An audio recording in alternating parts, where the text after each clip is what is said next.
Rocky Hollow Horror Show Podcast.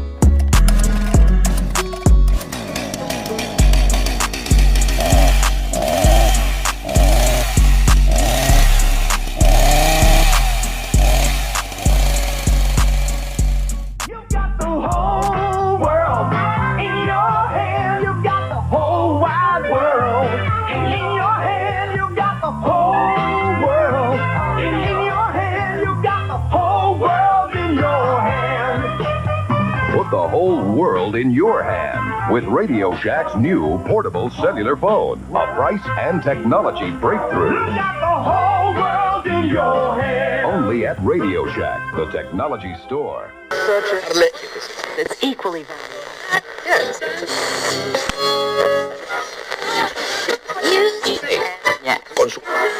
Yeah. All the time.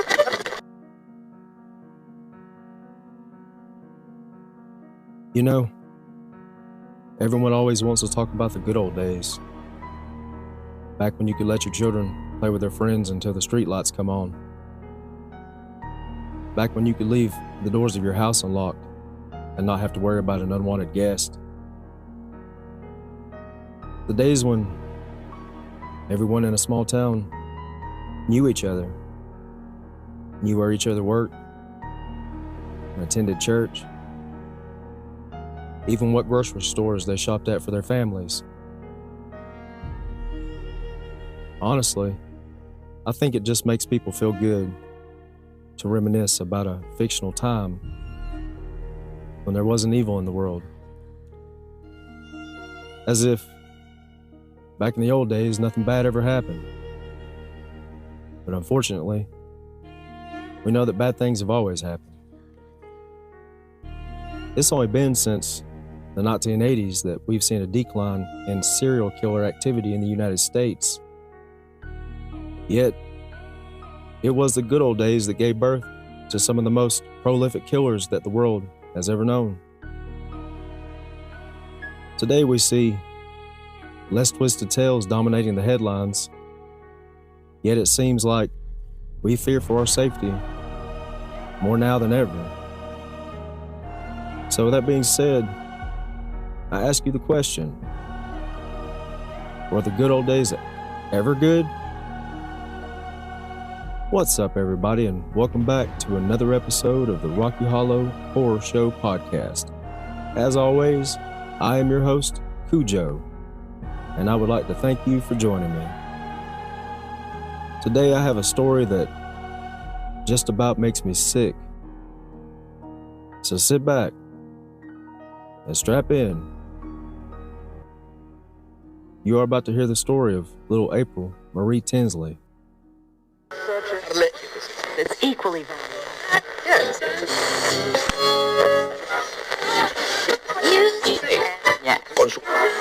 Yeah. All the time.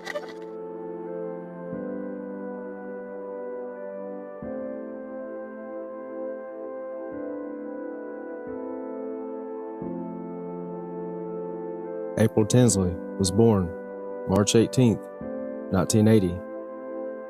She lived with her family in Fort Wayne, Indiana. She attended first grade at Fairfield Elementary School, where she was very popular amongst her peers. She was also a member of the children's choir at the Faith United Methodist Church.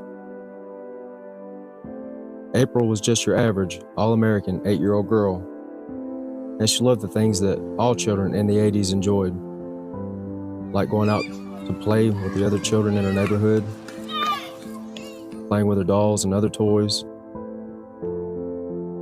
She was an older sister. Her mother just had another baby. She enjoyed watching cartoons on Saturday morning and eating a bowl of cereal. She loved listening to the popular music of the time on the radio. April 1st, 1988. It was Easter weekend. Good Friday to be exact. But there wouldn't be anything good about it. Even with storm clouds threatening the area, the 8-year-old asked her mother, Janet Tinsley, if she could go play with two of her friends that lived 2 streets away, as school had released early that day. Her mother said yes, but she needed to be home by supper. But April wouldn't show up for supper. Friends and neighbors of the family helped to look for the child, but they soon realized that she was nowhere to be found. Janet Tinsley called into the police to report her child missing. 911, what's your emergency? When law enforcement arrived, they scoured the neighborhood to no avail. The 2 children April had been playing with around 3:30 p.m. said that it had started to rain, and April said that she was going to run home and get an umbrella and come back. They watched her walk away until they lost sight of her when she turned onto a path that led between 2 houses. And after that, they never saw her again. They figured her mother just made her stay home because of the rain. A passerby would come forward later and tell police that he saw the child being forced into a blue pickup truck by a man. When police asked him why he didn't report it, he said it didn't seem out of the ordinary. He figured it was just a misbehaving child and her father, as the man seemed too calm to be committing an abduction. A search began on Friday. It consisted of 250 Fort Wayne police officials and 50 civilian volunteers. For 3 days, the Tinsley family waited with bated breath to see if officials could bring their sweet April back home.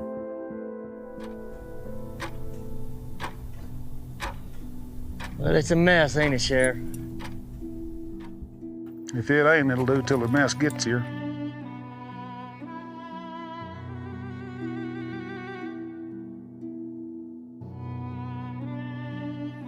April 5th at 3:00 p.m., a jogger from DeKalb County was making their way down County Road 68, between County Roads 47 and 51, just west of Spencerville. That's where the jogger came across April's body. It was about 20 miles from her home. It appeared that she had been killed elsewhere and dumped in the ditch, which detectives believed hadn't been more than 4 hours at the time the jogger came across her body, as a passerby would later tell police that he had seen a blue pickup truck near the dumping area. The child had been dead for less than 24 hours when she was discovered, which told police that she had been kept alive for the first 48 hours of her disappearance. It appeared that April was brutally strangled. Her left eyeball had even been popped from its socket. She was lying near the bottom of a ditch, about 40 feet off the road. She was fully dressed, but she was missing one of her shoes. Near April's body, police found a grocery bag that had a large, penis-shaped sex toy inside of it. About a half a mile away, April's other shoe was found lying on the shoulder of the road, and detectives believed that the killer realized it was still inside of their vehicle as they were driving away, and simply threw it out the window like a piece of garbage. April's autopsy would reveal the killer had redressed her body before dumping it, because her panties were on backwards. April had been brutally raped, and the autopsy would go on to reveal that the large sex toy found at the scene had been forced into her body, tearing her to shreds. Officials also found the killer's DNA on the sex toy. They believed that he had shoved it up his own ass during April's assault.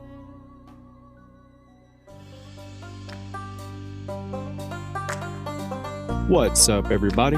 It's your favorite podcast host, Cujo, and I would just like to take a moment to say thank you to all the people who take time out of their life to listen to this show.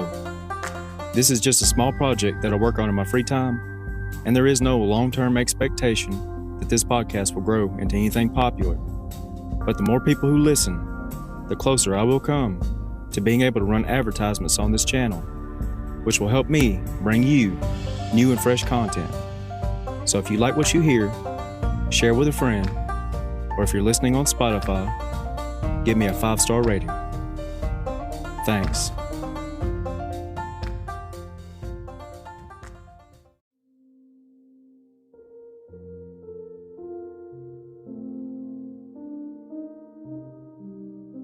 On the day April's remains were found, 2 local radio stations established a reward fund and additional funds to help bury April's body. 3 days later, a memorial ceremony was held at the church that April's family attended, and her body was buried in the Green Lawn Memorial Park after it was released from authorities. It wasn't long after the murder, the police released a composite sketch of the suspect based on the account of the witness who saw him taking April in the blue truck. Early in the investigation, police were led to a 34-year-old suspect who was arrested on suspicion of April's murder. But after looking into it, it was determined that the man was not involved in the child's killing, but they would charge him in a molestation in a separate case, of which he would be acquitted for the next month. They also accused April's father, Michael Tinsley, of being responsible for his child's murder. But like before, after investigations, it was determined that he was not involved. The FBI received several phone calls reporting that April had been abducted by a satanic sex cult to be sacrificed in a ritual because it was Easter weekend. The FBI would spend time and resources investigating these claims, only to find that there was no cult near Fort Wayne. The police did not have a primary suspect, and with every day that passed, the case was only growing colder. Eventually, the investigators had to start working on other cases as no new information in the Tinsley case was coming forward. For 2 years, there were no new updates or leads. But that all changed May 21st, 1990. Fort Wayne police officers found a message scribbled in crayon on a local barn.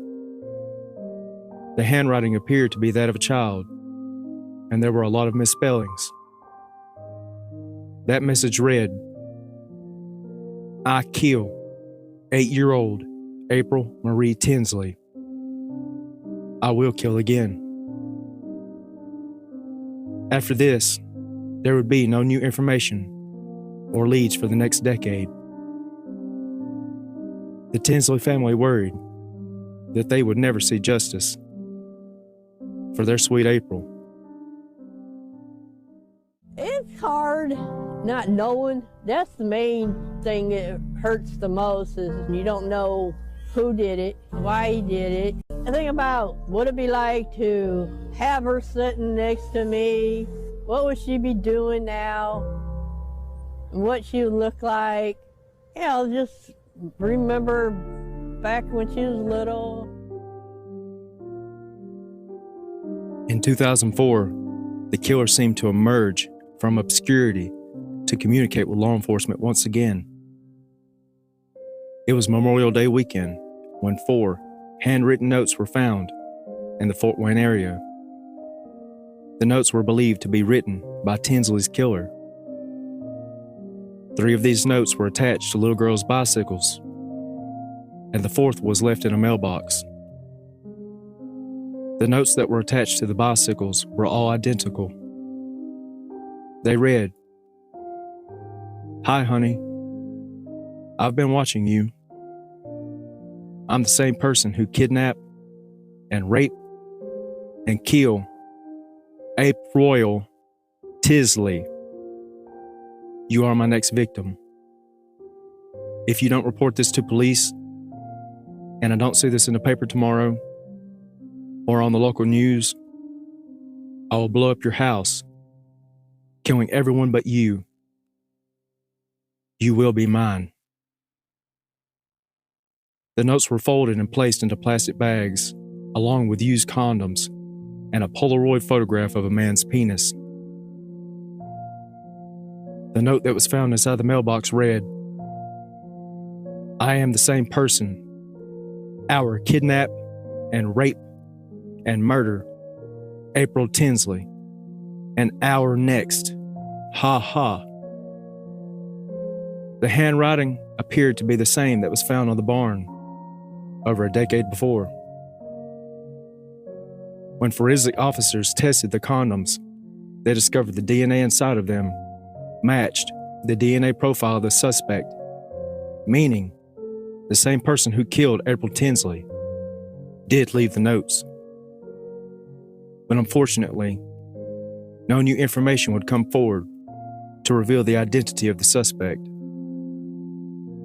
In 2009, the television show America's Most Wanted ran a segment on April's case and asked the public for tips. In 2015, the police were starting to become unsure if the composite sketch released in 1988 was an accurate depiction of the suspect. So in June, a Virginia-based company, Parabon Nanolabs, released a snapshot composite sketch of the suspect based on his DNA.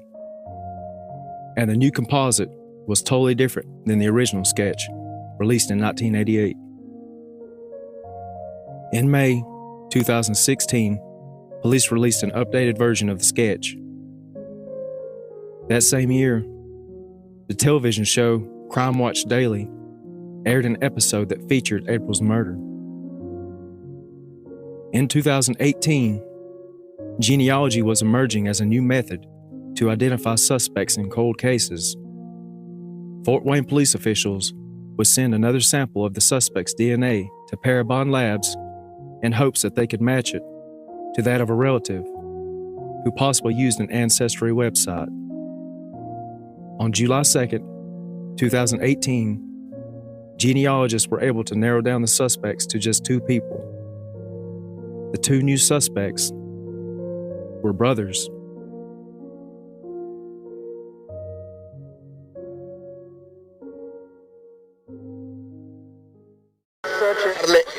That's equally valuable. For lamp repair, try Exciting Lighting. Experts service a large stock of replacement parts and reasonable prices. Exciting Lighting, 2 Indianapolis locations.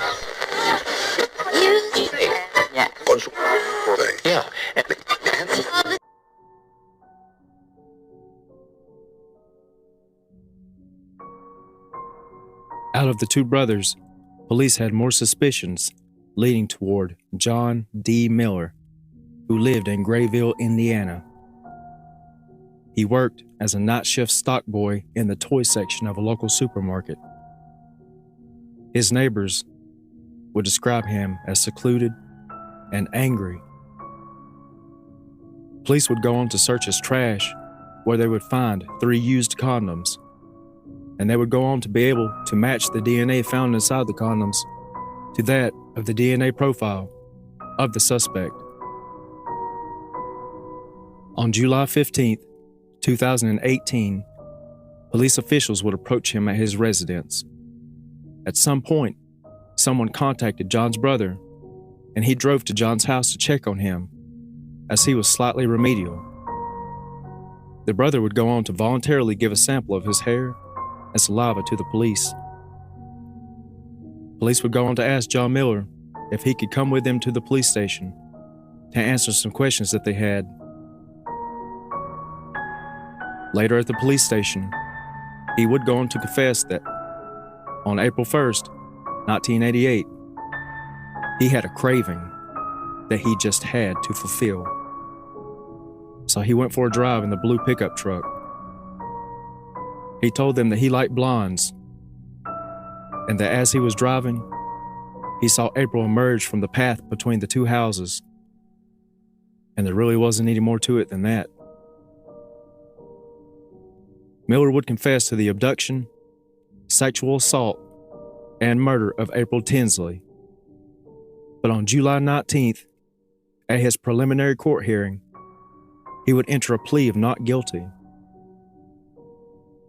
On December 7th, 2018, Miller would be wheeled into a courtroom, strapped to a chair, so that law enforcement officers would be able to remove him from the courtroom quickly if they needed to.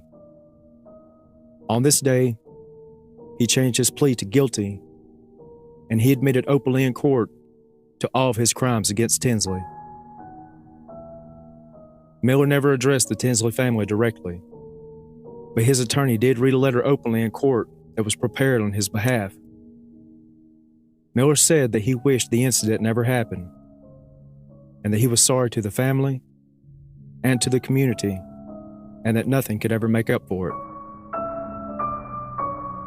As a result of Miller's guilty plea, he was sentenced to 80 years incarceration in the state of Indiana. After his sentencing, he was housed at the Indiana Department of Corrections Reception and Diagnostic Center in Plainfield. He was later moved to the Newcastle Correctional Facility, where he remains incarcerated to this day. John D. Miller's earliest possible release date is scheduled for July 15th, 2058. At that time, Miller will be 99 years old.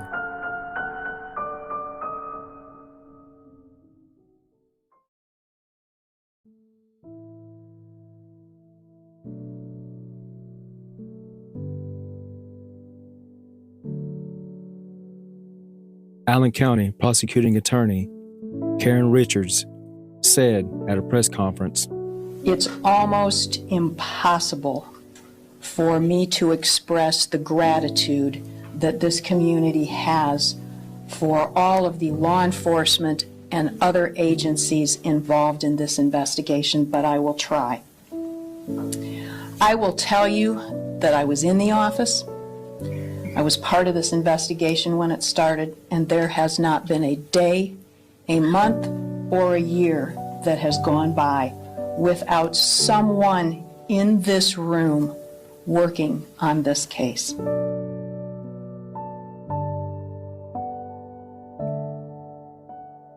One of the children that April was playing with on that day, now a grown woman who only identified herself as Kim, stood outside the courthouse on the day of Miller's preliminary hearing in the pouring rain with a sign in her hand that said, "He got caught. April Marie Tinsley gets justice." This is what she said. It's just been played over and over in my head for 30 years, and when you think of something like that and you see her picture periodically, it just brings back that day and goes through your mind. Did I see him? Was he looking at us while we were playing?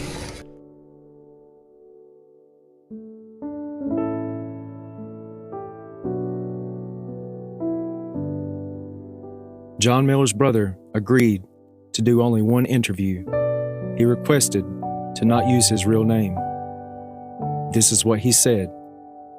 As far as I'm concerned, when they told me that he confessed to this crime, my brother died. I'm done. What he did is just sick. I'm done with him. Like I said, his arraignment was today.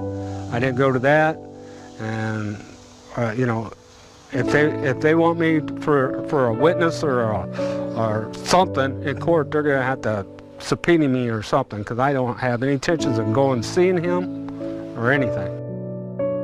Whatever he gets, he deserves, you know. And I just wish he would have got caught a long time ago. He's going to have to pay for what he did. Even if that's the death penalty? That little girl died, didn't she?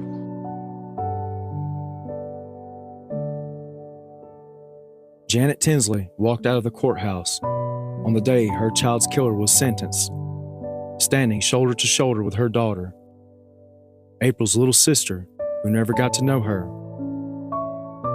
This is what she said.